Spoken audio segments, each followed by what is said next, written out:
Stardate 74718.5. This is Hosts with Their Own Picard.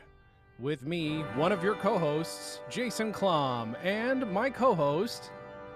Orville McBleebelstein. I think your name is Dan Gomiller. Oh, wait, sorry, that was the one. I always get them mixed up. And our special guest co-host? Yes, we are. I am Kimberley. Oh, fuck, Shoot. Guys. That is... Don't...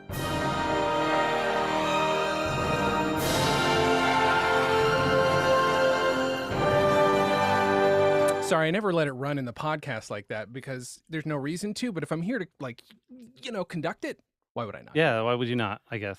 By the way, whatever I play out on my phone later is totally going to deafen people because I don't have this balanced out. So enjoy. Enjoy, everybody. Enjoy. We It are always here. seem weird, when they've got long intro songs on podcasts. I'm like, they're not showing credits. So Right. So why do that? Now I only run it because it's so Star Trek-y enough that it's like, might as well let it run because there's always a little bit before space, the final frontier. Although it's not like 5 minutes and he's like, sorry, space, the final frontier. Sorry, guys, I came in. He did that live every week.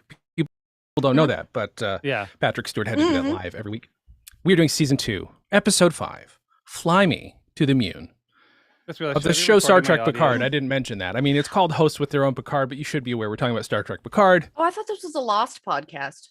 Oh, I am so sorry. I am so sorry. Well, I'm going to go get all my notes about Hurley and Just get them out of the way. It's fine. Mm-hmm. Yeah, just how he's actually God. It's just oh shit. I don't know. God. I just made that Blow up. my mind, Kimberly. That's good. Well, this is an episode of the show that we're talking about. It's not even this awkward when we record not live. Hi guys, we're live streaming. Guys. Hope everybody's enjoying.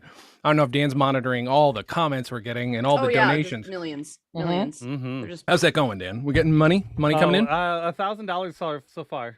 Hey, from who? Who's donating? My soul.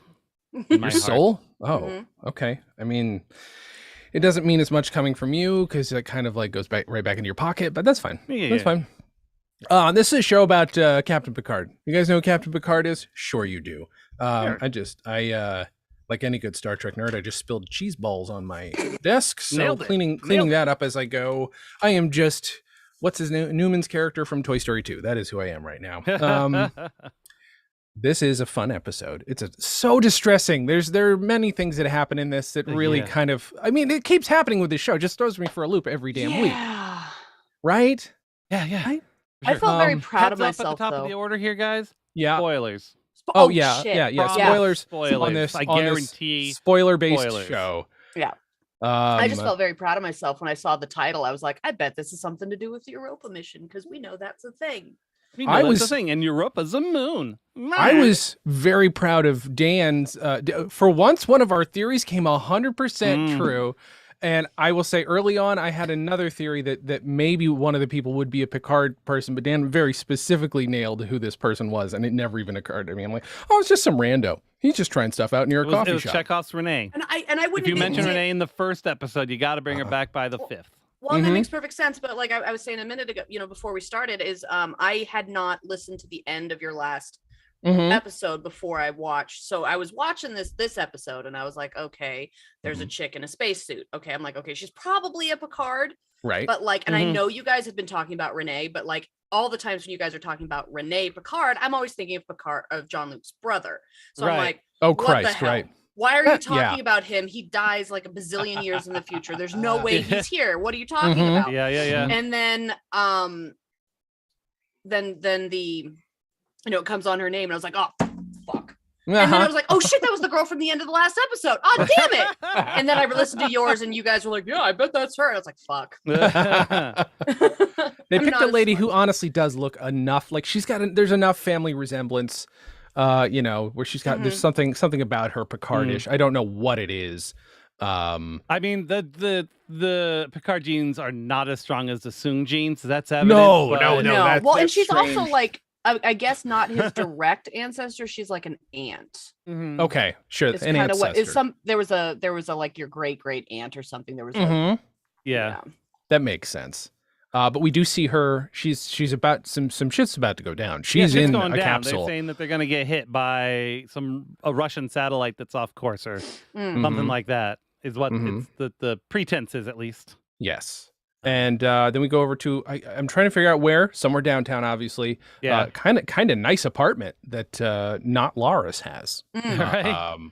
Pretty nice. They come in a cube of smoke. I really love the cube of smoke. I'm sorry, a it's really a interesting special effect. I effect. really It's never seen it before. Yeah, because it's new. Like Yep. you've got like, your old Wizard of Oz kind of movies where they bring the witch in or out using the big puff of smoke. But it's all contained. It's all contained in this little box. Yeah, it's kind of great. It's kind of good. Just so everybody knows, I have this in front of me because I didn't take notes. I haven't been taking notes lately. I just have the show running with captions so that I've watched it twice already, but you never know. Like that's how I do it too. I always have it up also. Oh, okay. Well, there we go. But I've got it on this really great, handy, bouncy Very stand. bouncy.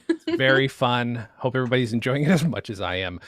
Now, here's the thing. There's something that is not a reference in this, and this one is not. This is directed by our good friend Jonathan Frakes, as though I know him. Oh yeah, I wrote that down too. Although Leah Thompson, does make an my appearance. childhood crush, directed several before this, and there's not a Back to the Future reference because it's common phrasing, but it did make me think of Back to the Future when he says Laris and she says Laris. There's that name again. Just makes me think about when Doc says heavy.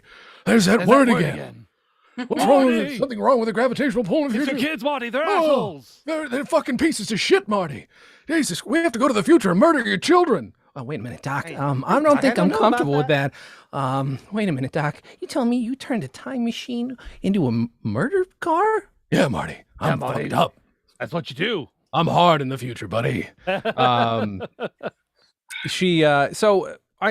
Do we have theories on Laris, by the way? On not Laris. On what is her name? I've already keep forgetting. You What start tell them something. Okay. Tallinn. Okay. So do we have theories on who she is, what she is? Is she a she? Is she related to Laris? What's the sitch? Well, they give kind of a hint a little bit later on. Because they talk about the original series. Oh, right. Yeah. With when they mentioned Gary 7. Gary 7. Are we to believe the possibility that she's still a Watcher in the future, but she's just made herself look like a Romulan, or she secretly is? I think that's it. I think it's still the same character, but she watches over all the Picards. All the Picards. Okay. And she's just a Romulan now because it fit the story of the Romulan refugees. By the way, really, really convenient, good story element to be like, oh, but I'm not supposed to meet them. So, I mean, I can't meet them. Never mind, so I'm living with him and trying to get him to smooch me. Yeah. Yeah, that's a good I guess that's a good point because either the rules changed or maybe Picard might have fucked it up just now. I mean, like something to do with all this caused it to. But after this, she can't stop thinking about that sweet, sweet old man meat. Right, but Gary 7. He doesn't have any meat. He's a robot. Was a human. It's true. So it's also possible she could have been a Romulan. That's it. That's a good point. What episode? Like, I'm not like that was the episode with like the little kid of what's his guy, right? Yeah, the little kid of what's his guy. Are you talking? Wait, are you talking about Ron Howard's brother, Clint Howard? Is that him? I don't know. That I knew what you meant when you said little boy of what's his name or whatever you just said. I knew what you meant. Or was Gary it the 7 one was played by Robert Lansing. Oh, and it was actually supposed to be the pilot for a spin-off series. What? Right. Did he like touch some like there was some like power surge or power whatever and it gave him like magic powers? Actually he got this job and they meet him in 1968 and they travel back in time. Okay, so that's a different episode that I'm thinking of. Because the other episode I'm thinking of is when there's like Gary Mitchell, I think was the character name. Okay. And he got the zappy zaps, but later they worked it into the story that it was actually Q energy that he got. Yeah. So what happened was the Kirk's Enterprise accidentally intercepted his transport beam and transported him to their ship. Before he's supposed to prevent a nuclear war. Goink. That's bad news. Oopsie doodles. Yeah, so that was what happened there. So it is a creature that existed, and they actually even were going to try to make a spin-off series from it. Oh, that one with the cat. Yeah, with the cat. Okay. Yeah, that's why. All right, Assignment Earth. I do not remember. Oh, wait, that's Assignment Earth? Okay, I know I've seen this. Okay, why don't I remember this plot at all? Guys, just so you're aware, it's been a while since I've watched anything that wasn't the Next Generation and choice episodes of Deep Space Nine, and I've never seen Voyager or Discovery or Enterprise. So, you know, the movies, big on the movies. Love the Kelvin timeline. Love it. Character in the Eugenics Wars novels. Apparently. Which I have thoughts on the Eugenics Wars for coming in right. here. My thoughts are they shouldn't happen. I just want to go on the side of against eugenics. You're against wars. eugenics. I mean, Got it. granted, but I'm guessing it kind of sounds like maybe your brain's going the same place I am, but I have thoughts on that for later. Anyway, what's interesting is that Talon does not know what Q is. No, not at all. She so at least purports to not know. Yeah, I was suspicious if they were the ones who prevented him from using his powers. Yeah, right. But apparently, at least not directly. Yeah, at least not directly prevented it. He does, by the way. He has a wistful think back very quickly to like them having a little bit of wine for a second, to the point where I'm like, is Picard being romantic? Like internally romantic? Right? We've never seen that happen before. That's not a thing. Normally he's like, well, I guess I'll take a piece if it comes my way, but I'm not really going to think about it I'm much. more of a sex vulture, if you will. Very much the opposite of a Will Riker. My chair's too high to do the Riker sit down, or I would have done it. I will do this though, a few more times. I got to adjust the old shirt, past the gut. Thank you so much. But yeah, he looks wistful for a moment. It's just interesting. It doesn't happen that often. Well, because he spent some time in the alt future where Lars is dead. Sure. Yeah. Yeah. Right. And so he's probably like, I'm never going to see her again. I'd forgotten about that. By the way, Talon pulls a fucking really cool gun, really cool space gun on him. Yeah. Seems like, I feel like it moving up is a very, it's just an unnecessary piece of tech. Like, very sexual. Just saying. Right. Just saying. But it turns out that Renee Picard was in a simulation that crashed. It wasn't the reals. Which is such a trope, and yet it still got me. It's shot really well. Well, yeah. And it's like, the nightmare scene or the simulation where I was like, God damn it. Yeah. Got it. You did it. You got me. Good job. And then Picard's like, finally, I sort of have to do what I've been doing this whole time, is apparently if I say my name, things go better for me. So let me tell you, my name is Jean-Luc Picard, just so you know. And then Talon is like, explains who she is, blah blah.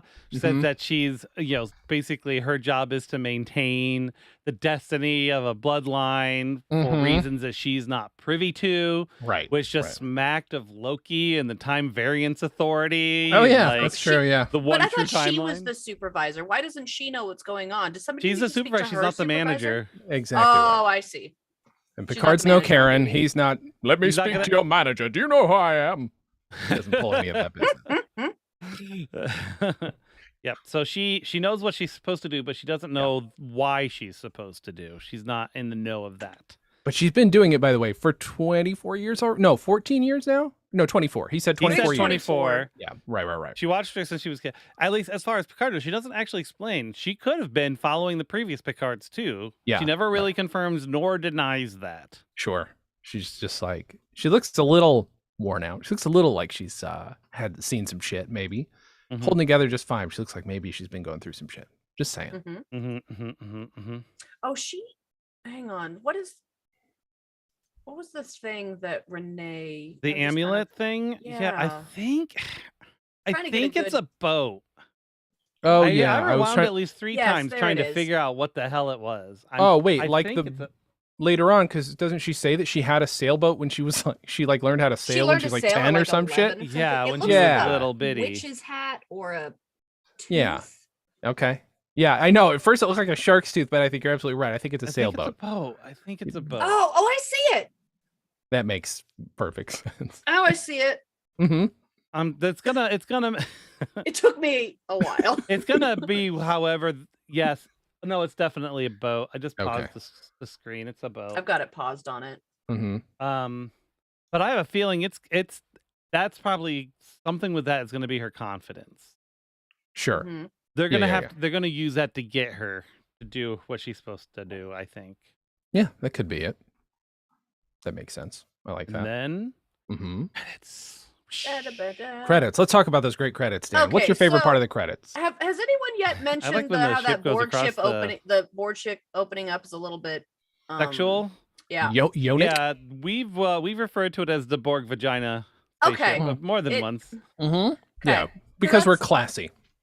It's a Georgia O'Keeffe Borg ship, is what it is. There we go. Thank you. Yeah.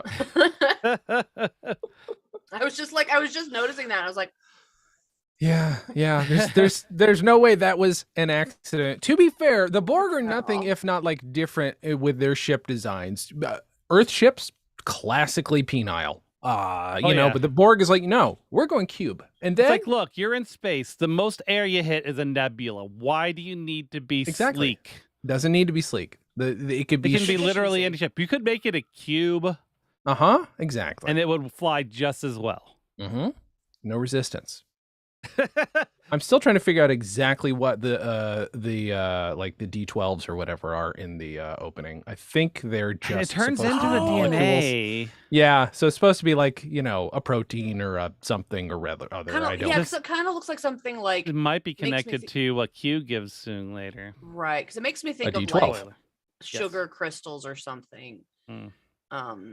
Maybe it's sugar crystals. Maybe. I did write flavor down, crystals. That's I wrote what down it is. Renee Picard knew it. I just wanted to point out that you nailed it. You nailed it. Everything I have come up with, by the way, has either been not addressed or completely wrong. But I don't care. I'm still going to insist that these things are true until they're proven wrong. Still, Picard, Tom Riker is Captain Crandall. Just never Captain forget. Crandall, Tom Riker. They're the same person. I'll go to my grave with that one. So then we come back from the credits, and the Queen is sitting there talking to herself like she does, saying she's alone but not lonely. Blah blah blah blah. Right. She misses her friends. She does, and so she turns on the radio, and by radio I mean all of the Earth's communications. Oh my God, yeah, and she's it's a fucking drug. She needed that. She needed it. She's like, oh yeah, right into my veins, baby. And then she's like, okay, ship, patch me into the cell phone towers. And it's like, no, you're not allowed to. And she's like, fine, I'm Girardi. Let me talk to people. And the ship's like, fuck you. I'm Picard. Let me talk to people. No, I'm Rios. Let me talk to people. Okay, cool. Hey, how are you? I was like waiting for that not to work too. Right, I know. Like, somehow the computer's gonna know it's not him. Oh nope, there it goes. Nope, that worked perfectly fine. She's just really good at it. Because I was thinking like it's a voice pattern, so maybe she can mimic the voice, but she doesn't really have their cadence down. But no. Right, because a lot of what a person's voice is their like habits and their brain. Right, not just the pitch and the noises this makes, but like me forgetting a word right now, like Exactly. If I trained myself, I could just have my normal voice be higher or lower. It's just it settles where it settles. That's where I learned it. And then she calls the police and says, "Help me! I heard some screaming from the Picard vineyard." And we go, "Fuck." Yeah, we do go fuck. Yeah, we go fuck. This is bad news. Because I'm just like, okay, you're having somebody come your way. First, I'm like, I guess it makes sense that he could find his way. We don't see, well, we'll get there, but I was like, what is she going to do? Because he's not going to find the ship first. It's cloaked. But what is going to happen? It's help! A woman is being attacked. Help I can't speak Obi-Wan. French. You're my only hope. You're my only hope. Picard. I can't. It's only French. I cannot say vineyard, and I can't say any of those words in French. No, I can say more. There we go. Oh, there we go. We got that Galaxy S7 or whatever it is again. There's a flip phone. That foldy phone is their tricorder. I just feel like I should remind everybody, I like when shows integrate like very recent tech into their props. I really like that too, because it just kind of helps you like put it in the, center it in the present. Yeah, there was this back. I think we talked about this before, but on Next Generation, Geordi would have these little gray cases he would open up, and it'd have cool Geordi shit in it. My dad had those exact same cases at the hospital he worked at. I was like, Dad, please bring me one home. Right. And he did. And it was so exciting. So It was I just great. realized that I never went through Scott's live tweet of our last podcast. Oh, okay. And he has an entry that says, she called the Watcher a supervisor. This is the same title that Gary 7 had in the original series episode Assignment Earth. This cannot be a coincidence. Scott, Holy you are shit. absolutely right. Scott's You are way too 1000 big a nerd. And then It's great. codename Gary 7 liked it. That's really, really funny. Good job, Oh. Scott. Scott's one of my favorite nerds. I will say that. Yeah. So much stuff here. Okay. Did you go through anything? I haven't read through his tweets yet. I only saw a No, couple. I only just brought that up, so Uh-huh. there's a lot. There's a lot. Well, we can either go through it later or we can go through it now. Well, what do you I'm thinking about it. What do we think? Let's go through. Let's see here. We got what happened to Rios' communicator? Hopefully it doesn't radically change the Yeah, we still don't know where that Timeline. communicator is. Oh yeah, because the last place we saw it was sitting on the table as they were leaving. right, and they were after- talking on it. So Yeah. that's why our suspicion is that her son took it when he ran out, because it wasn't there's there no way when he Raffi did. was there. I He didn't had yeah. to have. It's I think he took that's it. gonna come back again. It's Chekhov's little boy. Yeah. And- And when I Chekhov's say that, communicator. I don't mean Chekhov the character. So you guys know we're talking about the writer. That's fine. So in theater, there's this phrase. Mhm. It just refers to Star happens- Trek weirdly. It yes, even though no. But he It says wasn't Musk as that Musk's Gene ancestor Roddenberry is couldn't brilliant. think of any other Russian name. It was something else. No subtle ice analogies. That's true. Yeah, no. I mean, Uh, thank you for not being subtle Can't. in this Yeah. in these instances. The whole episode confirmed his theory about Seven's changing emotional state. Yeah, we were on the Mhm. same page there. She's Yeah. definitely becoming more empathetic. Mm-hmm. Yeah. It's weird. It is weird because like I'm also watching through Voyager and Mhm. so like her because like where I'm at in the season because I'm watching along with Delta Flyers is she's you know it's only like her second season on Voyager so she's still very stoic and I'm just Mhm. like oh my god she's so different now but I can still see you can tell it's the same character Uh-huh. but you can see how much time has changed her and from literally being a robot and to Mhm. being a human and it's kind of amazing. Okay, Jerry so, Ryan is a treasure. yeah, Scott says that if Seven and Raffi get a spin-off show, it would be okay. He would be okay if they just wandered around past Los Angeles too. That's a good point. Wait, now oh, you know what? So we had we talked about this briefly in the Mhm. chat, the three of us. Mhm. And Scott also brings this up. The whole confusion about Guinan and meeting him for the first time even though they met for the first time in the past before this. Mhm. And so what did we finally decide? We think it's because the entire timeline has been wiped essentially by Q and a few things have been Right. changed. It's not possible for him to have gone back in time, even though Guinan would have been in San Francisco in the 1800s. So she never ran into him. Is that what we're assuming? Because- So my problem with it at the beginning was Mhm. her being in San Francisco predates the weirdness of the timeline. This kind of gets into my problems with Yeah. Khan in Into Darkness. Like Mhm. these Uh-huh. are things that happened prior to the split. But when you brought that up, that the future where Picard came from Mhm. isn't there anymore. So therefore he couldn't have gone back because Right. that future has been changed. So I get that. Yeah. And it took me a while to kind of accept it and Yeah, let yeah, it yeah. simmer and go, okay, that makes sense. Not that I'm not like, oh, I'm okay with that, but like I get Mhm. it and I support that and that tracks. I'm just sad Data's head isn't there for them to discover and I know! finally get the Pick de-aging that up, right show on it up Data. to Dr. Sue. Hey, look what I found. Hey, look at this. What the fuck? What the fuck? Scott thinks that Seven learned to drive from Tom Paris because he was the 20th century buff. Oh, I'd had that Kinda thought smart. too. I was like, Because you can imagine that on the freaking mhm. holodeck. Yeah, why Mhm. not?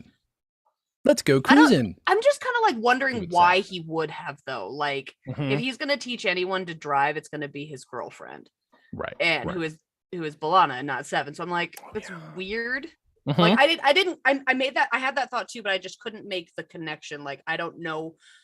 why he would ask or why she would agree. It's a fun little side adventure. I mean, where it's a fun little side Seven adventure. decides And like, that she wants to experience life as. I mean, I assume she's human, right? We know she's actually human, right? So I want to know what it would have been like to live in the 1950s, and they go back to American Graffiti, and they reenact American Graffiti. Yes. I mean, there was the episode. Now, there was the episode, The Killing Game, where they were brainwashed into thinking they were fighting Nazis in the 1940s. Oh, right. Okay. But when their brains got fixed, the little transmitters that were in their necks got turned off, they forgot everything they learned about being in the 1940s. So they had, so it's not like she could have retained knowledge, but still they were in that. And I don't know. I'm still going to say it's probably because they absorbed more than enough humans who had some sort of deep knowledge of driving at some point. We don't know how far back the Borgies go. That's true. So, That's true. And she seems to, and like throughout Voyager, she has a lot, basically everything the collective knew up to the point that she was cut off. She still retains. Yeah. That makes sense. She's got, but she has robot bits in her noodle, right? She's got implants and stuff that hold all that stuff, but now she's a human and her implants are gone. Right. Well, how much of that was stored in the human brain that went with her, and how much of that was only in the implants? Yeah. Because I mean, it's hard because it's hybridized. So, and you guys have mentioned before talking about how, like, haven't you said something like the absence of the implants and the absence of the Borg technology in her might affect her personality? We're suspecting that might be why she's gaining this empathy that she didn't really have the same as before. I support that. Makes sense. So Scott posted, the Borg Queen was asked to remove herself from her collective. That request came from Evil Starfleet. With nowhere else to go, she beamed onto the ship of her friend Agnes Girardi. Can two sarcastic women share a starship without driving each other crazy? And then he has the Odd Couple theme song. Love it. I mean, by the way, as he's typing this, little does he know how honestly that would be a perfect show. Oh, that's a good point. He said they were sending Rios to a sanctuary district, another reference to that time travel episode from DS9. Oh, I missed that. Interesting. Yes, right. Good God. And then he mentions too much deep knowledge. Assignment Earth. And why does the Watcher look like a human Lars? Is this Lars, or is there a reason why they look alike? What is happening? Oh, episode over now, I guess.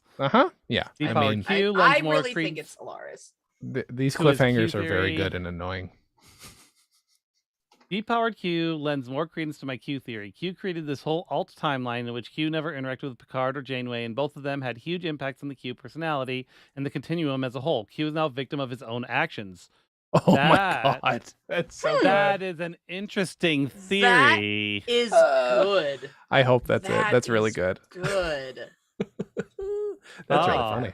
I love that. Good. Scott, damn. Backfired. Yeah.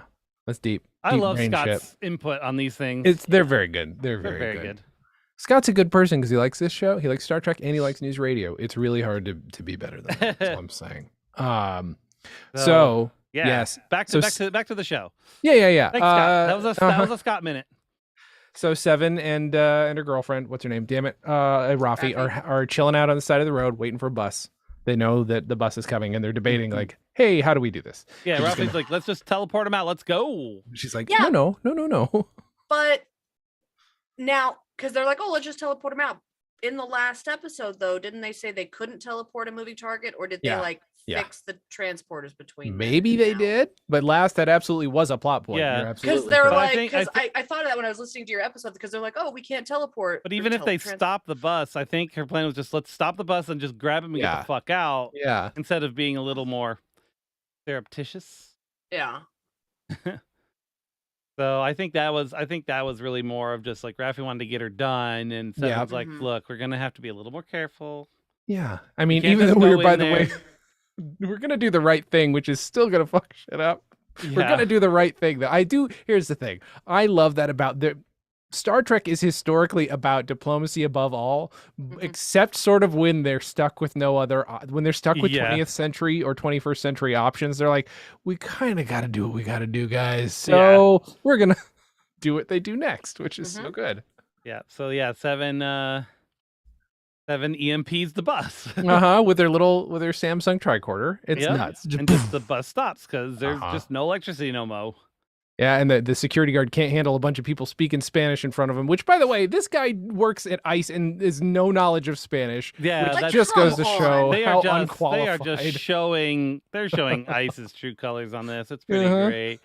And so this, by the way, that actor, real good. I hate him so much. He's such a good actor. He's so good. He's like the kid who plays Joffrey in Game of Thrones. You hate Joffrey so bad in that show, but the actor is such a sweet kid. Or the kid who played Malfoy. He's a sweet kid, but you hate Malfoy. I guess he's like just like a real quality human, but he plays slimy so well. Right? And Rios knew what was coming. He knew why the bus stopped. Oh yeah. He was ready. So he's just like, hey guys, just so you know, get ready to run. I think I know what's about to happen. So guys, get ready to run. And then they biff and baff and pow all the guys. Oh God, it's such a hard with the elbow to the friggin' nose. Did Raffi or someone like EMP the fucking driver to unconsciousness? Yes, she knocks him out with something. I think she just is like she's right next to him. I think she just basically short circuits his fucking nerves. He's out. Which, by the way, if she could have done that, just do that to the two guys and there would be less resistance. You know what I mean? Right. Knock them out. You're good to go. Then let everybody cut all their ties because holy shit. They only got one shot. Yeah, that's true. That's true. Oh my goodness. But yeah, they knocked that guy out. Oh, it's so good. And so they're freeing all of the folks. Mm-hmm. And Raffi sees Eleanor in the face of one of the one of the refugees. Hurt my heart. Can we quickly talk about editing in that? Because here's the thing: traditionally, a fantasy is gonna last for a shot. The second you switch, it's the different person. It's him for two shots, separate shots, and it's like, wait a minute. And I bought it because it was in two shots. Exactly. Yeah, I was like, wait, what the fuck? That must have. I never thought about that, but I totally had that same thing, and I'm gonna bet it's what you're saying because it was two shots. Editing. It sold it. It's perfect editing, and then they just pick a guy who does not look unlike him. He's got fucking amazing cheekbones, also, but is one of the actual people who've been arrested by ICE. And her poor heart. It was just beautiful and seamless, and you can tell she's shaking. Yeah. Oh yeah. And Seven rubs her arm, still showing that was so sweet that she's. Being very tactile, which is just not a Seven thing. Right. So this is what's interesting. Yes. Pedro. Mm-hmm. Hit me. They're showing a lot of Rios interacting with Pedro and talking with Pedro. I think I think if they hadn't gone back in time, Pedro would have ended up in the Sanctuary City and probably disappeared. Right. Either Pedro's coming back in this season, or he's a character we've seen before. The future is going to be different. And Pedro is going to be some sort of important, influential person. Oh, huh. Okay. I like that. I hope so. I mean, that'd be great. I like that. I mean, your logic is sound. I'm not sure I agree, but I don't disagree. I'm just kind of wondering if I feel like maybe he's just more as something for Rios to maybe connect with. Right. But you're right. He is because it was a cellmate too, right? So so his fate has changed. So there is, could potentially be ripples. The whole busload's fate potentially changed right there. I don't know that they'll come back to it, but I wouldn't It'll be interesting. I mean, they went back to Captain Crandall, Star Trek. You better fix that. You're getting these deep cuts with the fucking supervisor, but you're forgetting about Captain Crandall. If there's a deleted scene, can you at least release that on YouTube? Yes, exactly. So at the end of this scene, we cut back to Talon, who's talking about how she became a supervisor. They basically chose her, and that's when they mentioned Gary 7.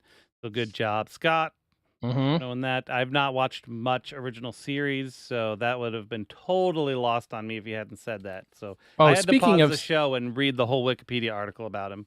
Speaking of 7, I do need to skip back to last episode for a moment. I didn't comment on it originally, but then when I rewatched it with my wife, she did point out that the cop car they steal does say 7777777 something really? 9, and I'm pretty sure 9 is also on there. So it's just like such a weird. 9. All right, it's done. Pretty great. Yeah, it's pretty great. Very well done. I like that the show will do these deep references and these very goofy ass dumb references, and again, also Q breaking the fucking fourth wall. Okay, I don't know if you guys said it in the podcast, but this was like my first thought when, like, back then when he said that was like, okay, Q is omnipotent. He may or may not be omniscient. Does he know he's in a fucking TV show? This is exactly what we're wondering. Does he know? Exactly. Does he know? Is he the Deadpool of Star Trek? Yeah, like, because... Speaking of Deadpool, this episode is brought to you guys by Mint Mobile. Hi, it's me, Ryan Reynolds. Bye. Thanks, Ryan. Thank you so much. Thanks, Ryan. It's nice to have you always. But yes, I don't know. I think so. I think, because again, and then Dan also pointed out, then there's also a ton of other episodes he references in it. So, probably, my guess. But yeah, so she says that their job is to protect the tapestry of history. Yes. Tapestry is a good word to choose. Mm-hmm. It's a good episode. And then we see Renee is at a therapist, and I wrote down at that point, definitely Q. Yeah, I know. Okay, we all know John Delancey's fucking voice. It's hard to get around that. I feel like I'm pretty good at recognizing voices. I feel like I'm a little better than a lot of folks at recognizing voices, especially because like I'll watch cartoons. I'm like, oh fuck, that's so and so, and so I heard his voice. I was like, okay, that's John. I mean, that's obvious. It's hard to get around that. Is somebody going to be surprised by this? Because I don't know. I am awesome. I know that voice, but do other people? I don't know. The thing I like about it, though, is it does hammer home a few things. He has no powers. He's reliant on his inability, is only what that physical humanish body that he's chosen can do, which is, I literally have to go trick somebody by acting and doing the best Freudian voice I can, by the way. Hello there. Oh, Renee, what are we going to do today? Let's talk a bit about your problems going up into space. Yeah, he only had enough time to watch, what's the name of the psychologist duck from the Disney cartoon? Oh, I was thinking Animaniacs, but the little psychologist. Because what's the point of disguising his voice? Dr. Quackenbush. Dr. Quackenbush, thank you, yes. There we go. Because if he's not, I don't know. Maybe he knows that I don't know. It's hard to say, but he has gone. Here's the thing. Well, this is implying that he isn't truly omnipotent, or else he'd understand what's happening in this. He'd know that they're watching him, basically. Well, that's true. Yeah, the omniscient. Yeah, he is. He is flamboyant, and he has a flair for the dramatic. So I think picturing the. He's just got way too. He's just like too theatrical. So that's why he picked the silliest German accent to do. Right. And I feel like that's appropriate to who he is, but it is weirder when he can't do this out of it. It's it's funny. So now we have some quick cuts between Talon and Picard and Renee, and then it kind of blends in. This sailboat is exactly the same shape as the one of her thing. Like the sailboat she's sitting next to is the same. It looks exactly like the sailboat that Renee has. Oh shit! Yeah. It's exactly on a chain, and it's just the pendant's a little bit more stylized to like. Yeah. This also implies, by the way, one of two things is happening. Either this is stuff that Renee has discarded, or she is obsessed with and loves the people she's got to watch over. I really do think she loves Renee. Right? There's an old Brownie camera. Yeah. There's some other photography equipment. Looks like a telegraph machine. Mm-hmm. Oh, you might be right. Is there a chessboard? Because she talks about her having chess as a kid after the sailing. What's that? But the thing is, this stuff. Jar? That's what I'm trying to figure out. Because also, this could be stuff from all the Picards she's watched over thus far. Yeah. That's true too. So, it could be a replica. Yeah. There's a lightsaber on the counter. No, I don't know what it is, but it looks. I can't figure out what that is. Actually, something that's got a plug coming out of it. I don't know what that red is. Jar That the thing below the boat? Mm-hmm. Or to the left of it.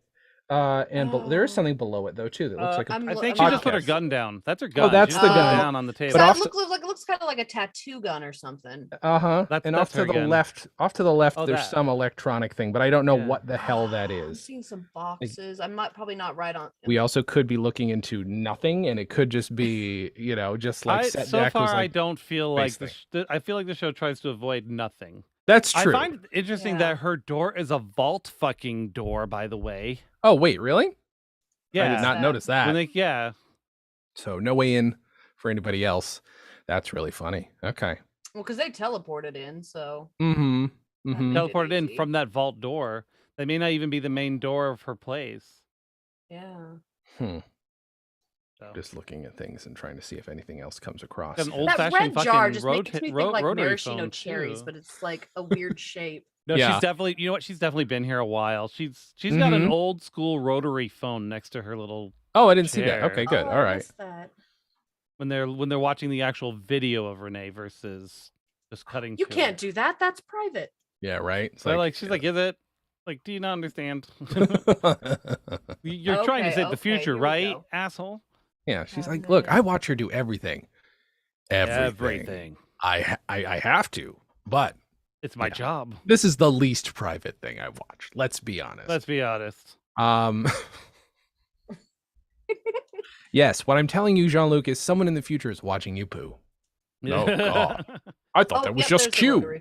Q told me that was his thing. Really old Yeah, that's phone, what I'm too. saying. That's really funny. But Renee was super smart. She was in college at 16. But then, of course, she mentions she has anxiety and depression. Mm-hmm. Welcome to the 2020s, Same. Renee. Yeah, right. Yep. Boy, oh boy. And she meant, she says that it's kind of a shame for a mind that burns so brightly. But that's honestly, that's not atypical for a brain that burns that brightly. Mm-hmm. And Picard's like, oh, this sucks. That can really be devastating for someone. It's lucky that she's still around now. Mm-hmm. And Q is just like, maybe, what do you think about quitting? You ever thought about that? Maybe give it a shot. Maybe I should do that. Maybe we say bye-bye to the moon. Maybe no more moon for us. What do we think? You take a break, let somebody else do it. Oh, shit. What, Dan? What? Oh, just... Are you excited I had by a my thought. Quackenbush impression? Yes, Please. I had a thought.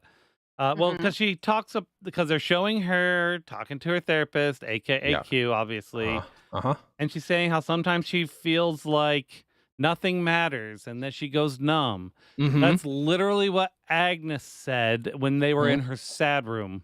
Ooh. I think Agnes is going to be key to Renee.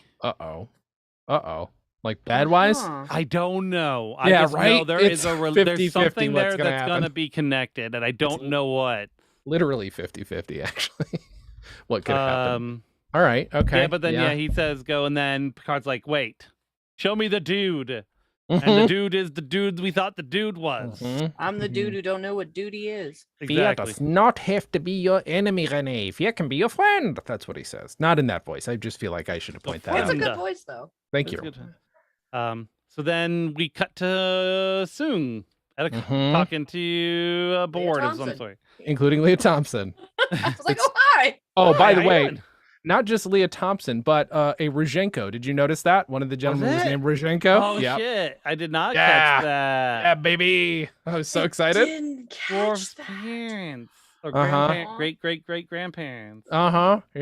But that was cool. pretty great. Because they're from Russia. They're not like Russia, but like Ukraine. I want to say like Ukrainian. Oh, that could be true. Oh, okay. I think they're Ukraine. I think. Okay. That's fair. That is a fair point, saying Russia when I don't actually know. Yeah. This could be so many different places. And so Soong is saying, basically arguing for eugenics. But in a way, like not in that he thinks we should get rid of bad genes. He wants to cure bad genes, basically. And I'm just like, imagine I'm God, and I'm like, oh, that's God. the first thing he These says. fucking Soongs, man. These I fucking know. Soongs. The only one of them that's humble is Data. Like he's about it. So, and he says, go ahead. No, you had.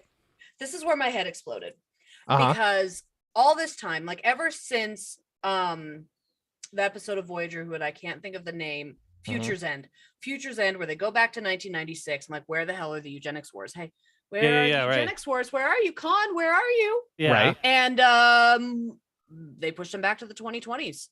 Yeah, because we're I'm already thinking in the 90s. I'm thinking this is a very it. good point. That's a really good fucking I have point. to fucking luli it. I wrote that down. I wrote Khan down. Did not even think about that, but that's absolutely perfect. Because everything he's saying there, like, I'm going to fix genetics. I'm going to we're going to breed a perfect human, or we're going to create, if we have the technology to build a better human. Well, apparently Soong was also very interested in Khan and his people.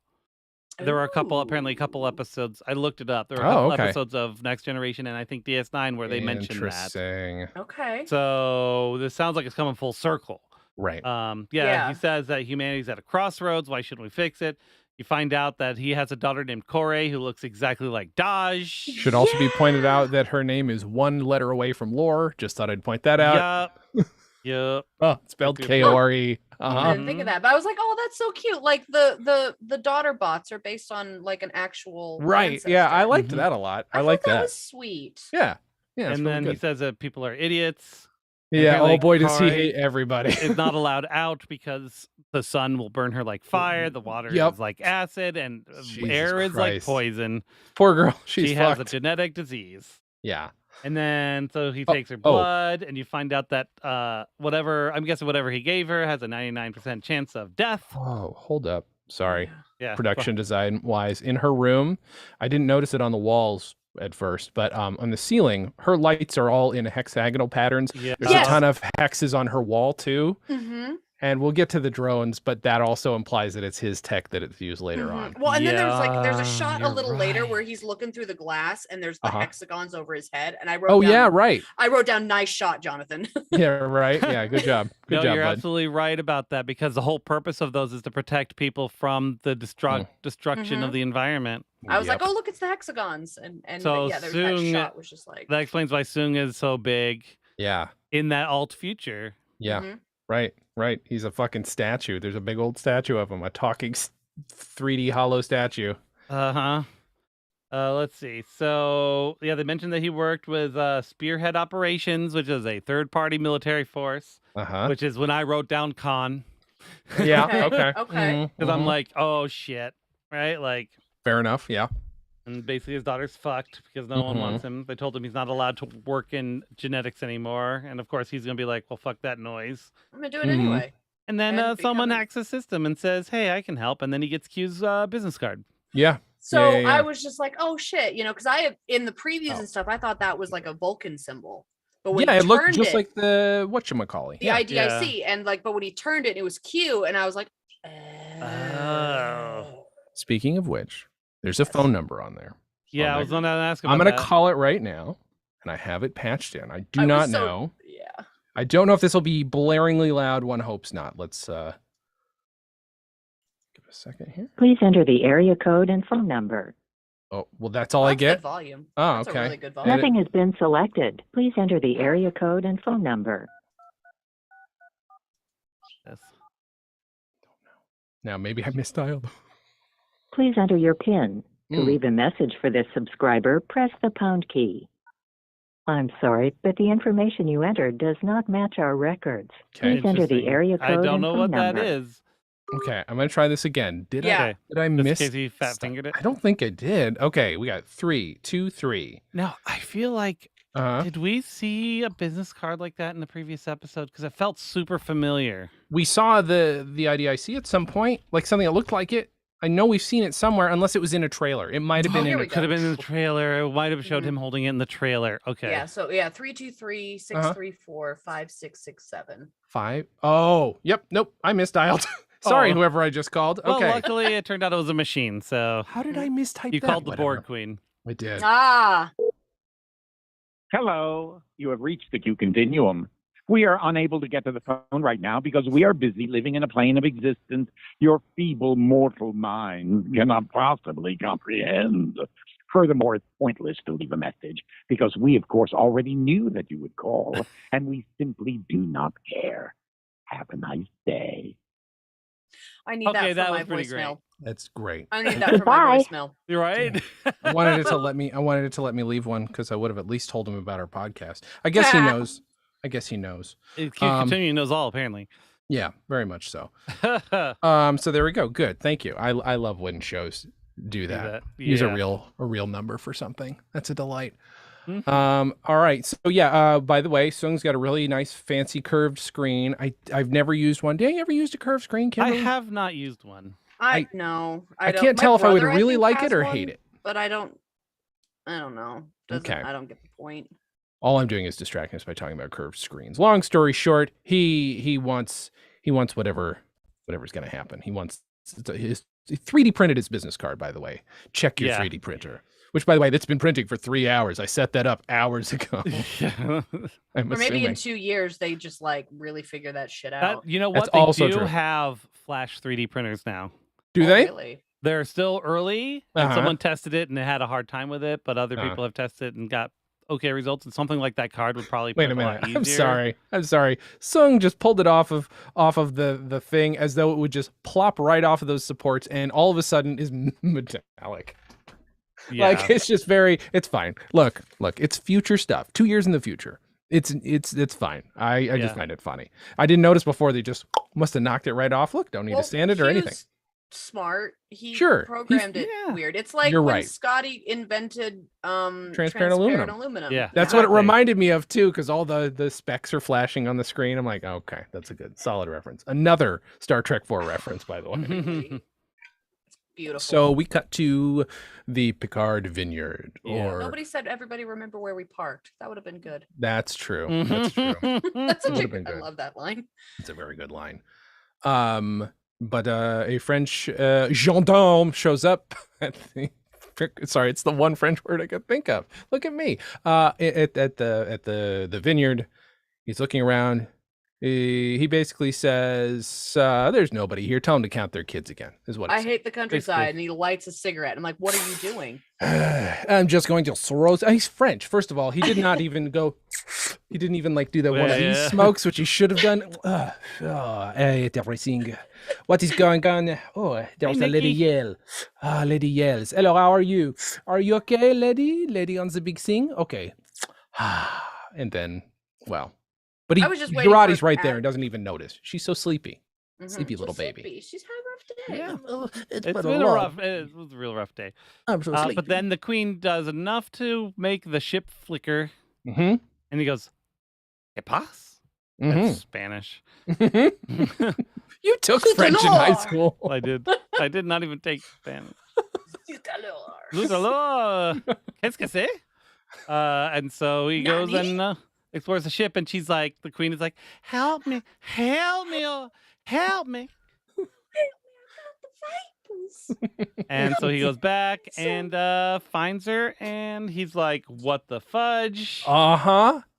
Just so scary to see a half lady hanging up there saying, hey, my hero. And then she stabs him up.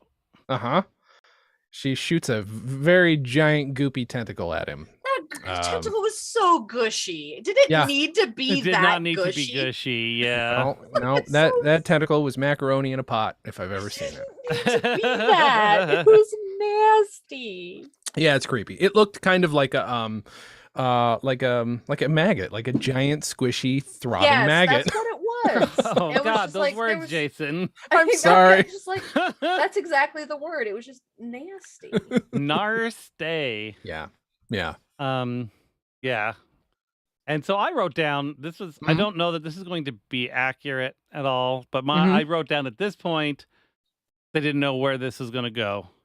That season 3 is going to be the return to a future where the queen has assimilated Earth. Oh God. Ooh. She started a new hive. Right. That would have been, well, here's the thing. We can't rule out anything at this still point. Haven't ruled that out. Nothing can be ruled out because because then we get to Sung and Q.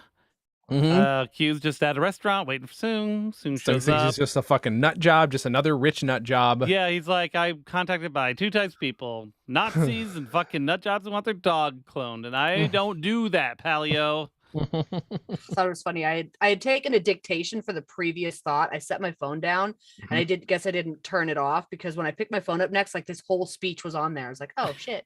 That's right. Q Groundhog Days him. Tells him everything he knows about him. Yeah. Then they sleep together. It's weird together. Things he uses it for.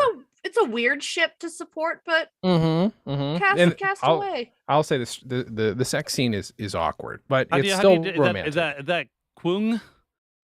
Yes. That's the ship name. That's what else you gotta call it? Yeah. Kyung. Sure. And Q gives a weird ass speech. He's pretty nutter butters. He really is. It's weird to have all this drama again still as part of his personality when he can't do anything with it. Yeah. I am he death, even quotes, destroyer of worlds. he fucking quotes Oppenheimer for fuck's sake. Yeah. Fun stuff. But then, of course, he basically mocks Sung for having a daughter with a genetic disease while he's a geneticist. Like, that's not his fault. What the fuck, dude? Check this out. What a dick. Look at this asshole. But then Q's like, here's a little blue thing. Yeah. Check it out. And then call me. Space liquid. Just a whole, altogether, it's just a well done scene. I'm sorry, I'm rewatching it. Yeah. No, it's very good. I mean, it's because he knows he's desperate. He calls him out for being desperate, and he's like, "No, I got what you want." Which I guess again we know that he's got this deep knowledge where he could have probably made whatever he wanted for him, but he only will do what he needs. Yeah, I don't think he's fully powerless at the moment. I think based on later conversations, I think there's certain things he does not have influence on. Oh, okay. That makes sense. Because like the time, like there's what franchise is it where they're talking about like time travel? I don't remember what. There's a lot of franchises that do that, Kimberley. But where it's like these are like fixed events that can't be changed. Oh, Doctor Who. Yes. Oh, right. Yeah. Yeah, where these are like fixed events that nothing we do can change this. And so like, it's something like that, but. Because wasn't that the whole thing with the Centurion, is that they couldn't change some of that because that was a fixed point in time? I think so. Yeah. I gotta say though, like A+ to Brent Spiner in this episode, because like he spent how many years as Data, and the other students gotta wash away any emotion. And like the other, I mean, like in that character, he was such an endearing, warm, like innocent child character. And then, he played, Noonien Soong, who was just a kind of a egotistical dick. And this guy, he's totally relate. Is so human. Yeah. This version of this Soong makes you go, maybe eugenics isn't bad. I mean, like that's not a good place to be put in. No.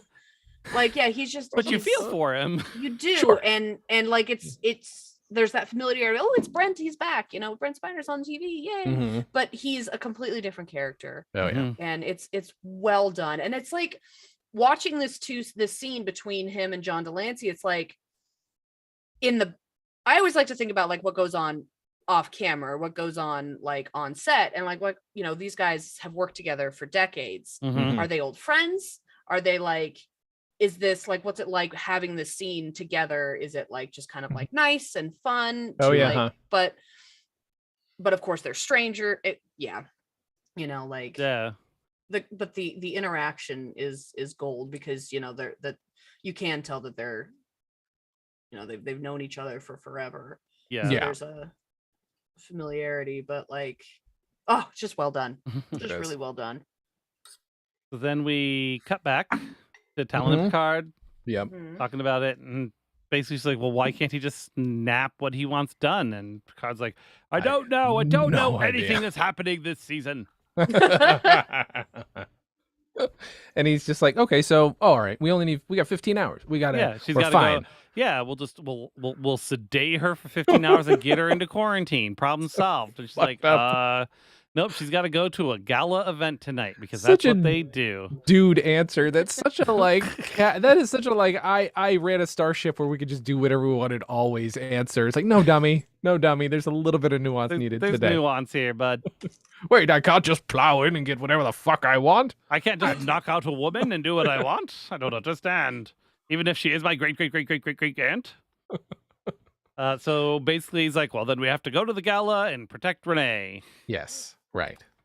And then we cut to the Queen calling for Agnes. Yes. Agnes, I have something for you. I have a surprise. Agnes. How she was sleeping on the couch looks so uncomfortable. Yeah, I feel like she just laid down and was just instantly out. I've had those days. Dave Seville style. She's like, Agnes! And then Agnes wakes up. Agnes. Danger zone. So anyways, Agnes is like, oh, fuck me. I guess I'll grab this shotgun on the wall. Grab this just in good case. old trusty shotgun that's probably not been cleaned in years. And I didn't see any apparently ammo laying around. loaded so, and- yeah. I know. They're recreating Shaun of the Dead. What do you want? I know, right? How's that for a slice of fried gold? Exactly. Told you it And was so loaded. she's like, I don't want to start without you. Oh, You're like, God. what?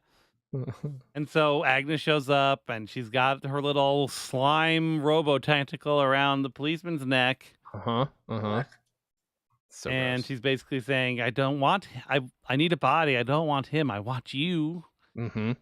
And she basically just feeds on all of Agnes's freaking self-doubt, saying that in every conceivable fucking universe and timeline that exists, you're lonely. you're alone. Alone, not just lonely. Alone. Alone, yeah. It's just like to be forever invisible, she says even. Yeah. The Borg Queen is the ultimate cult leader. We know this. Yeah. But then she gets she has the advantage of being like, oh, but I can see all of time. No, you'll never be happy. So might as well come with me, babe. Yeah, why not? Come on. And then Agnes fires, and you don't know at Oh, what. boy, oh, boy. Yeah, we're not sure. I was like, they're not gonna. She's killed the guy to help him out. I'm like, no, they might. She might. She's a little impulsive, and she might. He is pretty fucking impulsive, and she's being needled like crazy. Yeah. At that moment. Yeah. So, and then after that, we cut to Sung, who is, running his tests on the vial, the little blue vial. Yep. Space and shoes.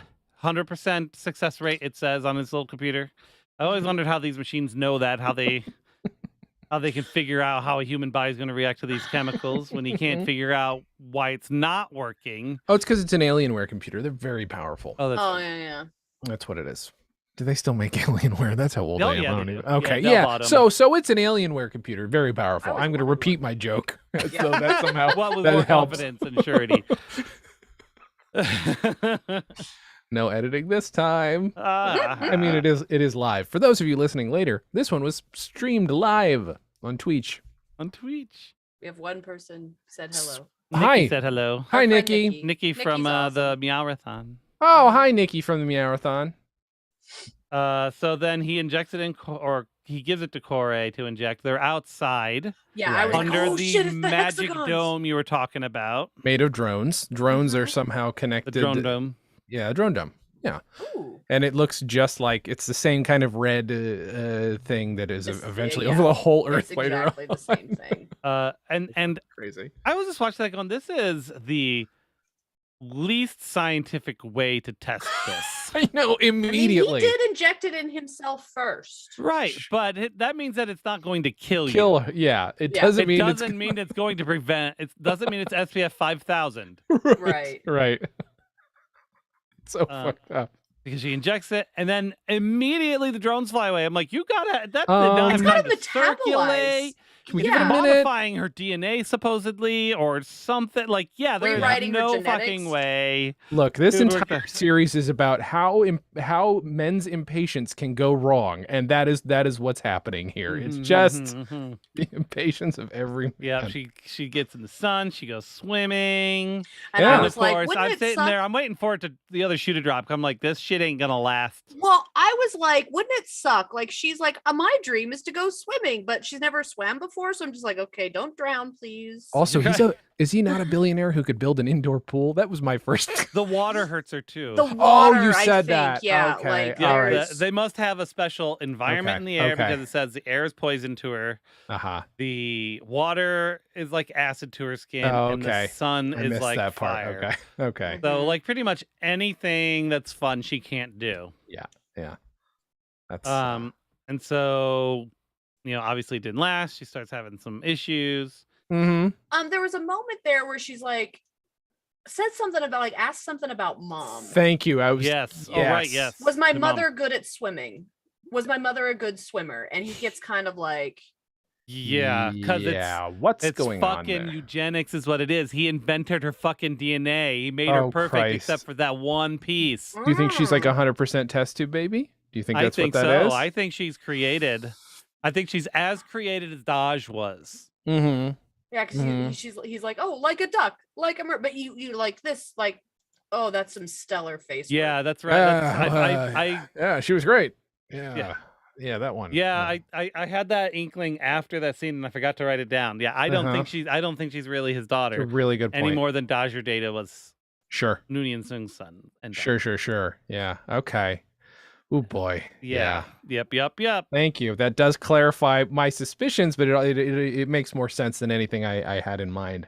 Yeah. So he's trying to make these test tube babies, but just doesn't have quite the right mix yet.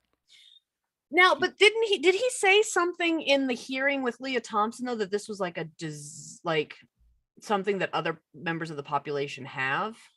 He's just talking about in general genetic disease. My fucking psoriasis is a genetic disease. He could cure it for me. That'd be cool. Okay. And my high blood pressure is also genetic and congenital. Yay! Fun. Yeah. So he's basically saying you could fix me. Yeah. Yay! But then Corey fucking collapses with red veins all over her. Blue, purple. Thank you. That was rough. That shit gets me every time. It doesn't matter what show does it. That's something I immediately like feel a flush of a headache that wants to come on. I can't. It's too much. I do have to say she does a real good job of knowing how to tie a towel around herself for never being able to be submersed in water. It's true. I mean, maybe she's been practicing her whole life. Maybe she swims in mercury. There you go. That sounds safe. That sounds real safe. Or rubbing alcohol. There you go. It's 100% rubbing alcohol. Probably watches a lot of Don't TV. forget your goggles, honey.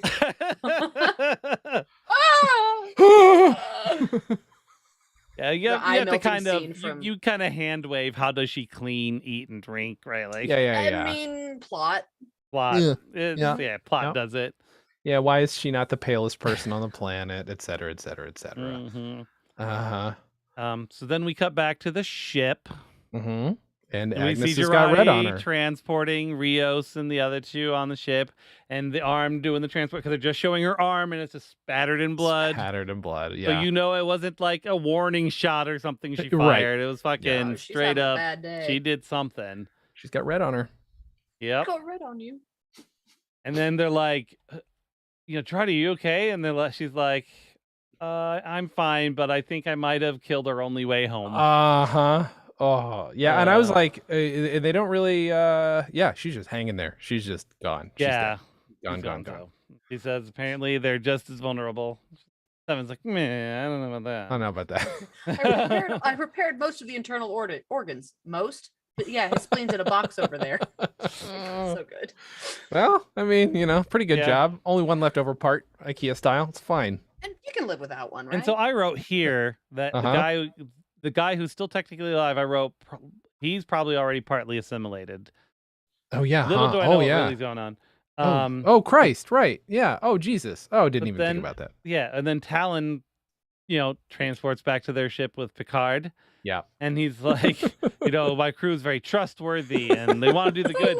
And he's like, is that your crew dragging the dead cop out of the ship? I'm sure he's not dead. I'm sure he's not dead. I'm sure there's a good reason. Let's go. It's fine. This is just how we roll. It's all fine. It's not. It's just another Tuesday for us. I'm sure he's not dead. She's got this look of like absolute like, what did I fucking get myself into? We have fun. What a laugh. So used to this show. Oh, boy. Yep. Okay. And then there's that. And then we're sitting with Q and it's with that shot with the hexagons, man. That's well done. Oh yeah, it's dope. It's pretty good. I love it. Like, hey, basically, don't forget. Sung is like, if you've really got what I need, then you basically got me hostage. Yeah. And then Q says, I didn't write down the exact quote, that basically having love for anything is he says we're all hostages to what we love. Which, by the way, okay, this is what started getting me thinking. If you want to talk about shipping, he said something else referring to love, maybe to Picard or about Picard earlier. There's something going on there. There's an emotional investment going on. I wrote, did Picard get rid of something Q loved? Oh, I didn't think about that. Okay. Ooh. That's interesting. What did Picard influence to ruin that? Right. Or yes. Does Q love Picard? Yeah, that was my other thought. And I I mean, because it's freaking a lover spat. Like exactly. He's drama. Oh yeah, baby. He is a drama queen with a capital Q. Oh, thank you so much, Kimberley. Did Vosh go with Q? Yes. Yes. Yeah. Yes. Fuck. Yep. So Q. So Vosh and Picard were all like, "Woohoo!" You know, and then Q. She meets. So they had their thing on Rise Up, and then later she shows up, and then Q sets up that whole Robin Hood thing, right? And then Vosh decides, I'm gonna go fuck off with Q for a while. We're gonna go. He's gonna show me cool stuff. Yeah. And then he basically drops her off on Deep Space Nine, and that's kind of the end of that. Okay, that makes sense. So I wonder if this is Vosh jealousy. Maybe. God, what is going on? Yeah, this is. So but love is definitely involved in this, and I mean, obviously, the him and Lars thing kind of implied that at the start. So, Yeah, I can't quite tell, but there's always been, I don't know. That's what I was hoping. There's part of me. It's like, oh man, jealous love. That's pretty good. But there's also obviously complicated by the fact that suddenly he's impotent, and what's going on there too. There's two. Yeah. I mean, when you get to a certain age, he did fast forward his age. Yeah, right. So. But so yeah, he says, I can get you what you want, but I need you to do something for me because apparently my powers. I have recently learned that there are limitations to my power. Oh, I'm sorry. And he also says the only way to truly be free is to love nothing, which to me sounds like he's trapped. He feels trapped, and that's why he's losing his powers too. Something's going on. Something's happening. And when it all comes together, it's going to feel amazing. And so that Q love is scene is asking going to be great. Sung to remove an obstacle. Does he want Sung to remove Renee? Yeah, that's my assumption. That's what I got. That's my. What I have I to assume got. that. Because he can do any. I mean, he could give her a fucking crazy disease. He could do anything. He could do a lot. Yeah, there's a lot of options on the table for Sung. Billionaire scientists. I mean, billionaire scientists don't ever get involved in space exploration, so I guess that doesn't matter. No, space is only for nerds. Billionaires, yeah, that's true, exactly. Like billionaires don't ever get involved in that kind of thing. Yeah, they don't go to space. They certainly don't go to Mars and such. So now they're all, the crew is all sitting talking about Q, trying to figure out what's going on. How is she going to go to Mars? Because boys go to Venus to get girls are from Venus, boys are from Mars. But boys go to Jupiter to get more stupider. I'm just trying to remember. Oh, that thing! I'd forgotten that one. Shit. That's all. Continue, Dan. I interrupted for nothing. But basically, they established that Europa was basically a new hope for humanity. Yeah. And that they don't have a lot of history from this period of time because there's a lot of chaos. Weird. Yeah, right. Strange. But that they basically, all he knows, this little piece of information about how Renee went to Jupiter, basically. Europa's around Jupiter. And on Io finds a microorganism that is sentient. But other than that, we don't really have a lot of notes. No. Right. Like, okay, well, that's a pretty big fucking deal. First human to discover extraterrestrial life, whatever. No big. That's yeah. So they don't really mention it on First Contact with what's his name, but this obviously has an impact on humanity. Yeah. Right? A planet nearby, or even a moon nearby, that wasn't even one we thought would have life on it, had intelligent life. And that right? That and so now then we start exploring, that means there's definitely other life out there. Yeah. Right? Because right now we have proof that at the moment life can only form in one place. And that's the only evidence we have. Yeah. And so at some point then other life and other sentient life, all of a sudden the math changes. Yeah. And then First Contact becomes a rude awakening instead of like a welcome. Then that's what I think happens. Yeah. I think that's what happens. They don't learn there's other life out there, and so humanity continues down the road of bullshit. And then here no come hope. And then Vulcans. they meet these Vulcans and freak the fuck out. Probably kill as many of them as they It's a lot less freaky if the intelligent life you meet fits under a microscope than if it looks almost exactly like you. Yep. Right. How much would it suck to be a sentient microbe, though? Right. Like, self-aware and like, hi, Craig, how's it going? Bloop, bloop, bloop. Oh, some good goop today, Steven. Yeah, Claire, my goop's especially cold today. You know, I mean, like, just like. Would it suck or would it be the best thing ever? You're right. Like, I don't guess forget, they they probably don't know don't have anything credit scores. different, oh, right? they definitely don't. Because they probably go, oh man, how much would it suck to actually have to breathe air and get a job? Have limbs. Right? I just get to smoosh around in some goop today. Exactly. What are you gonna do today? I don't know. Maybe some goop. I'm gonna goop it up. Maybe chomp on some. So yeah, I think it is a rude awakening. I think Jay describes it best. I think that is probably what actually happens, and then shit goes downhill from there. And obviously, it takes them a while to destroy all the Vulcans because they're still fighting them. Yep. Right. Yeah. Oof, magoof. All right. But then Q reminds them that it may seem like he's playing a game, but Q is unpredictable and dangerous. And then Talon says that her computer could probably fake out the system just long enough to get one person through. And so they're like, so they're going to send Girardi and Agnes through so that she can get to their computers and make changes so that the rest of them can get in. Because she studied intro to antique coding. Because of course she did. Of course she did. It'll be great to use it. But then, because there's also facial recognition, which is a challenge. Yeah. And then they talk about how the systems are air gapped, so they have to be on site. I'm just like, oh, I remember that quaint concept. And so I just love the joke. I just love how they point out that instead of sending the ranger or the spy, they're sending the nerd. Oh yeah. And then Girardi shows up and she cleans up nice. Oh yeah. And she flashes her fake ID because the system's a little bit confused. Oh yeah. By her. Oh yeah. And I really hope someone got to keep that fake ID. That would be fun. I really like Renee Picard's dress. It's very something about it's very Star Trek, even though it's supposed to be in 2024. It's kind of dope. It's gorgeous. Yeah, it's really cool. And then Renee's watching the launch of the moon. And just getting so nervous. Freaked the fuck out. Yeah, I just wrote down Renee anxiety. Flash into her fake accident. I mean, not her fake accent.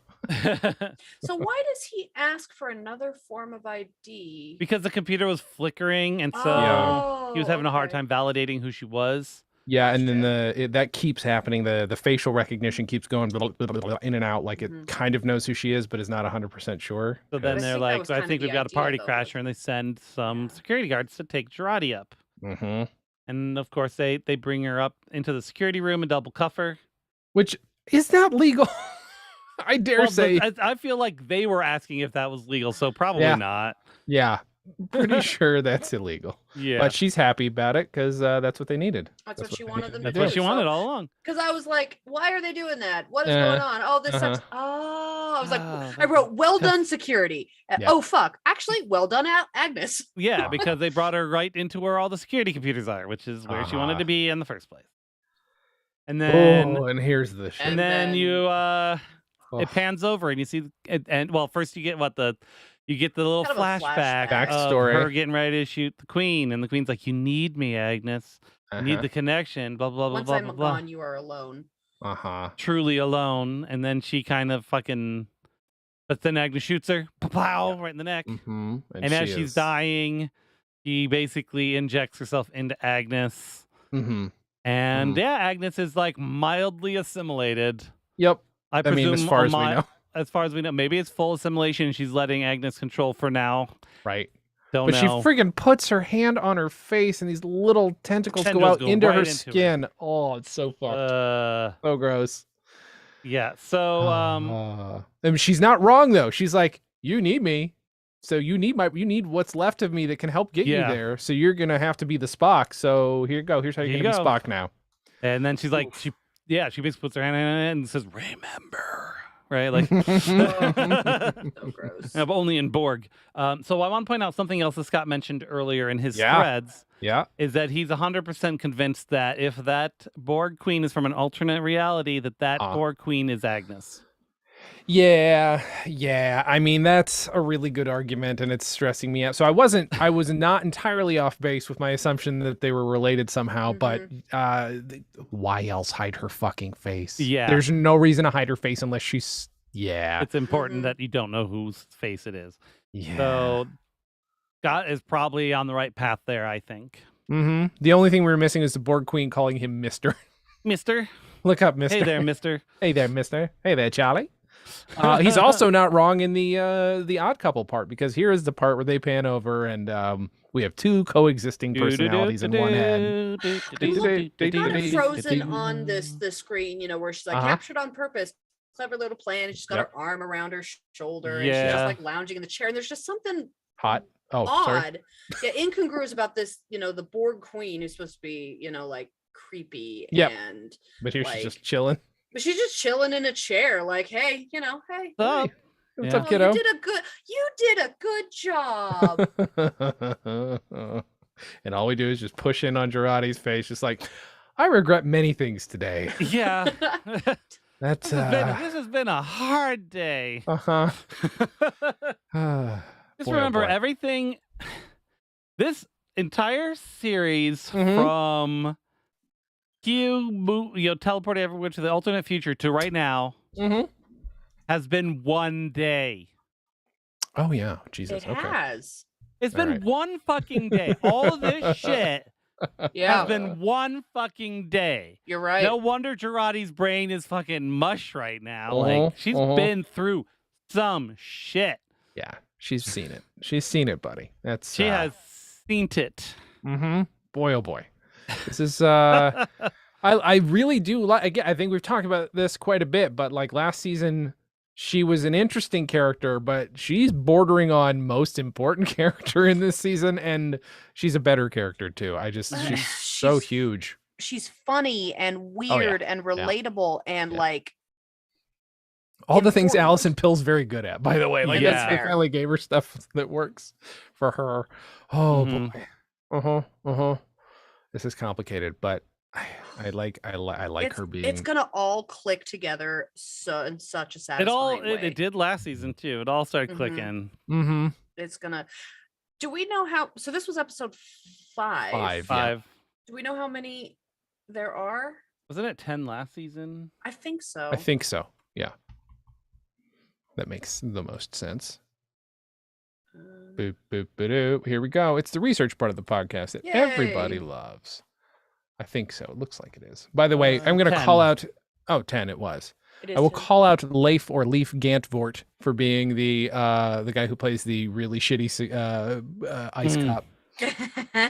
He's been in a ton of things, and he's very good as a prick in this. Very good. Good job, bud. Good job. Yeah. Well, nicely done.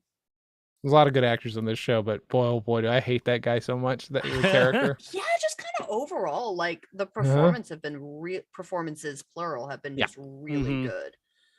Absolutely. And I think Frakes did a really good job with this one. I agree. I think agreed. Good job. You're welcome on the show anytime, Johnny. Johnny Frakes. Boy, what do we have any theories that we haven't thrown out for next week or anything else? Anything that we should discuss before we say goodbye for this week's episode? I have none. Just for the record. I don't have anything right now. Okay. Dan Gomiller. No. I think we pretty much handled most of our theories as we went. Right. Kimberly, you're a delight. You're very fun to have on the show. Would you like to promote something? Tell people where they can find what you want them to find. I do a smidge of the Twitch streaming. I think my username is Squeaktastic.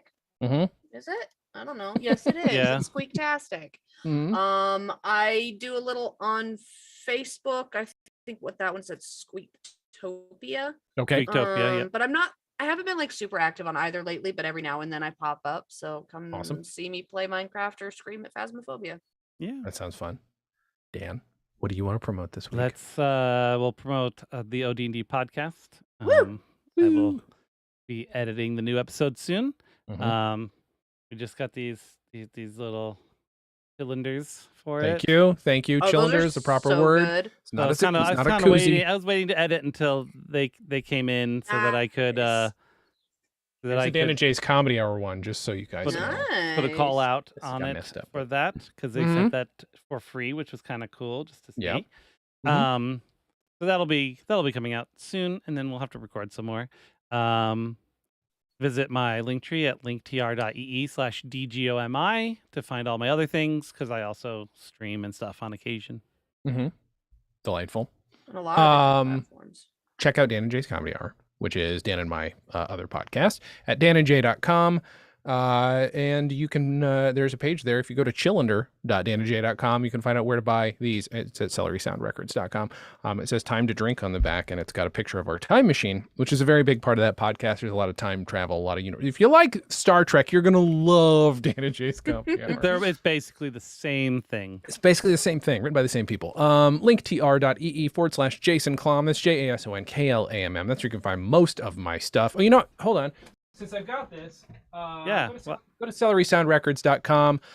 This is one of the records that we distributed. It's called The Gift You Didn't Ask For from Friends You Never Had. It is an LP by our good friend Jared Jeffries and his comedy partner Peyton Brown, who I will also call good friend, but he's never been on the Dan and Jay's Comedy Hour podcast.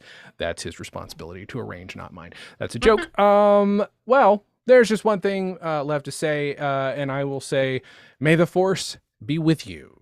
And also with you. My pants are tight. It's not a space thing, but damn it. here we go. Well, It is there's a not enough space thing. space. There's not enough space. There's not enough space for because of your tight pants, is what you're Yes. saying. Okay. Well, the theme song is deciding it doesn't want to play, so we can't end on that because there we go. Whoa, that was extra loud. Thank you guys for joining us. You can find us on Twitter at Picard Podcast, I think. Or bit.ly/Picard Podcast for sure. We have no merch because why would we make merch? Star Trek is a show that you already know about. You can go check Star Trek out on TV. This show's on Paramount Plus if you don't know about that. Dan, have you ended the stream yet? Because I can keep talking. Keep talking. Okay, well, check out all the Star Treks, all the movies, maybe except for the fifth one. I've heard that one's not great. I don't remember. It's been a while since I've seen it. It's not good. Yeah, so I don't. Should I play? I should play our preview before I end the stream. All right, play the preview. Keep talking while I find it. Oh, okay. Well, Dan's gonna play a preview. The Cylinder. So on the back of the Cylinder, it says the time box is humanity's last best chance at reclaiming comedy bits lost to time and space. It also has a built-in cup holder / can cooler. So by holding this Dan and Jay Cylinder, TM by the way, it's like you're traveling through time too, recovering classic bits like Chauncey's Badgery, Rube Duel, and Ring the Doctor, Jessup. So go to history.danandjay.com if you want to see our history, the history of Dan and Jay's Comedy Hour, going back all the way right now to 1640. That's something fun. By the way, we will be doing more Picard-centric episodes on this stream or on our podcast eventually that are not Picard the show related, like good episodes from TNG and stuff related to the Borgs on the Voyager, maybe some Deep Space Nine here and there. Every Tom Riker episode, I will do a whole series on the 3. How many Tom Riker episodes are there? One Next Generation and one DS9, right? He doesn't come back after DS9, right? Right. Except again as Captain Crandall, as we all know, season 1 of Picard. We all know, everybody knows it. Tom Riker. I don't know why I'm obsessed with Tom Riker. I just feel like he doesn't get the love he deserves. But he really doesn't. If he's a Riker, we know he's out there getting all the love he can Promos. because they horny. They're real horny gentlemen, and I'm just sitting here talking about horniness. I don't know. You know what? Of Dice and Dens, great podcast. That's how I know Kimberly. Kimberly plays a centaur on that show. I do. I play the bard who never sings. Does a lot of magic though, because that's convenient, and I like doing magic on D&D. You did bring out your guitar for the last one. I did, and maybe I'll do it on the next one. I thought How do about I fucking save this thing? I don't know. Here, do you want me to help you find it with my tricorder? Does that I don't help? even know what that thing is. I have a promo for this thing, this show that we're on. Dan's got a promo, and I can't wait to see this promo that Dan's. I didn't know I could make it do that. Well, I didn't make a video. I only made an audio. I saw you did the shape, so I did the shape. I didn't know you could do that. Yeah, it's good, right? It's good stuff. I did too on a link and. You did. Oh, okay. Just now, or at some point? No, before in the past. Oh, okay. I don't know how that works. I don't know how to search. And anybody who was already watching has turned off. This is not making its way into the podcast. I'll say that much. Yeah, I mean that's. No, you want everyone to see that. I am drinking Earl Grey cold, just in case anybody wanted to know. I like a nice iced Earl Grey tea. Yum yum. You have not uploaded it to your. You should hydrate. I do not hydrate enough.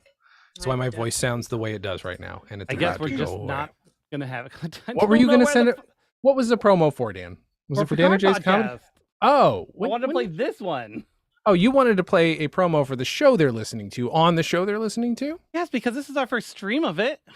All right. I mean, that's fair. Is it possible you sent me a link to? Was it in Drive? Was it in where? Is it in our? To you.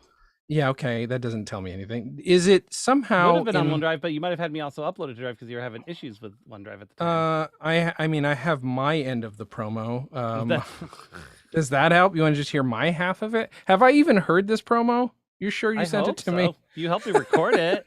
Yeah, I know that. Here, let me go to OneDrive. Let's see if it's somehow there. Or you say it's not in there, is what you're saying. Well, I don't know where I put it. Oh my God, you are. This is great, guys. You love this? You love this? This is the shit you miss out on when we edit. Yeah. Where would you put it? Where would you put it in there? In the Picard? There's nothing in the podcast recordings. No, I just have the original recording. Kimberly, what's your favorite episode of Parks and Recreation while we're doing stuff that's not related? Oh my God. Wow. So the one that we referenced not that long ago. That's amazing. Followed by Flu Season Part 2 or Flu Season 2. Okay. I mean, they're both good. I think the same title is just a coincidence because just by themselves they're both spectacular episodes. Yeah. But it's the Good Evening, I'm Leslie Monster and this is Nightline. Is so basically the best. Also, Stop Pooping. Stop pooping. I for the life of me, Dan, I cannot find this supposed promo you claim you made. I think you might have imagined it. No, is what I think happened. Mary too. Okay, all right. Does she remember it, Dan? Now this Airy person. Here. Do you talk to her a lot? Is this a person that's? I'm just saying, Dan. Is everything okay? Do we need a word from Ryan Reynolds? Yes. Ryan, hi guys, how do you feel about it's this? me. Oh, I can't wait to hear a promo for whatever the name of this show is. I don't listen. I don't care. I'm too rich. Look it. I've got gin. Look it. Gin everywhere. And a mobile phone company. Who am I? What is my fucking deal? Who am I married to again? Now I'm just launching auditions. I'm hoping it doesn't crash my computer with all the other shit I have going on. Oh no. Is anybody still watching the stream? That's my question. It still says people are. I don't know if it's true. I'm one of the viewers, but the number hasn't changed since Nikki said hello like 40 minutes ago. Okay. This is a cup from Dan and Jay's Comedy Hour. You can still technically get those. You do? Oh, okay. See, somewhere. Dan just gives them away. I'm selling them. I don't know why. I barely have enough left to sell them. We just use them for snacks. That's what we do around this house. They're snack cups and cups for things you don't want to touch, but go to celerysoundrecords.com and you can get these as well. And those records that are not records that I recorded, but that I very much enjoy. Those are fun records. I'm still talking. Dana's still looking around. Kimberly, when did we had you on Dana Jay's Comedy Hour, right? Yes. What did we discuss? Do you have any idea what we talked about? There was a sketch where you were basically doing cops in the woods, like driving around in a truck. Yeah. Doing cops. Mm-hmm. All right, those are good. And like you arrested. Did they arrest you, Jason? Possibly. We would switch roles. For some reason, time. It's saved in my OD&D folder. That's why I couldn't find it. That's why you couldn't find it. Okay, I found it. Okay, great, so guys. Now Now Here's we this can... great promo for the show that you're watching right now. In the show you're watching right now. Here goes. You guys won't hear it. Okay. Well, that's Space, the Final Frontier. Time. What? Time is now the final frontier, apparently. Okay. Time, the Final Frontier. Love. Tell us when it's over. Huh? It's love now. What is? The final frontier. It's love now. Says who? Guinan. Oh, for Pete's. Hi, I'm Jason. And I'm Dan. And we're hosts with their own Picard. Join us as we discuss and spoil Star Trek Picard. Listen as we attempt to remember a show we watched decades ago to understand the one we're watching now. We may not be the best Picard podcast, but we were the first. Find us on stolendress.com or wherever you find podcasts. And as always, may the Force be with you. And also with you. Nanu nanu. There we go. What a great promo. I can't wait to hear that podcast. You can check all of our other podcasts out at stolendress.com. That's where anything we do is pretty much at. And we've got plenty of new shows, including Drunk Logic. We've got Reading Books in Public Domain, Lost in the Library. We've got Press, Play, and Scream, a very good horror podcast. I don't even like horror, and I really like that show. So there we go. There's my final promo. Should we end the stream now? Good night, everyone. Good night. And good luck. And good luck. And Star Trek. Bye. Bye.